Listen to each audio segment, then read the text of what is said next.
នឹងមានអ្វីកើតឡើងប្រសិនបើទ្វីបអាមេរិកខាងជើងជាទ្វីបតែមួយនៅលើពិភពលោកវិញនោះបើគ្មានទ្វីបអឺរ៉ុបអាស៊ីឬអាហ្វ្រិកទេអាមេរិកខាងជើងនឹងត្រូវបានព័ទ្ធជុំវិញដោយទឹកសមុទ្រទាំងស្រុងនោះមានន័យថាមិនមានអរិយធម៌បុរាណដូចជាជនជាតិអេស៊ីបឬរ៉ូមទៀតទេហើយប្រវត្តិសាស្ត្រពិភពលោកនឹងត្រូវបានសរសេរឡើងវិញទាំងស្រុងសូមស្មានមើលថាពិភពលោកដែលគ្មានភីហ្សាស៊ូស៊ីឬសូកូឡាព្រោះដើមកាកាអូវិញមានតែជាប់នឹងតំបន់អាមេរិកកណ្ដាលនិងអាមេរិកខាងត្បាំងប៉ុណ្ណោះកីឡាវិញមិនមានអត្តពលិកបាល់ទាត់ល្បីៗទៀតទេមិនតែ baseball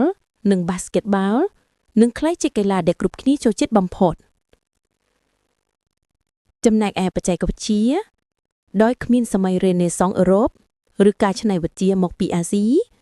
ការរីកចម្រើននៃមនុស្សភាពប្រហែលជានឹងយឺតយ៉ាវជាងមុនយ៉ាងខ្លាំង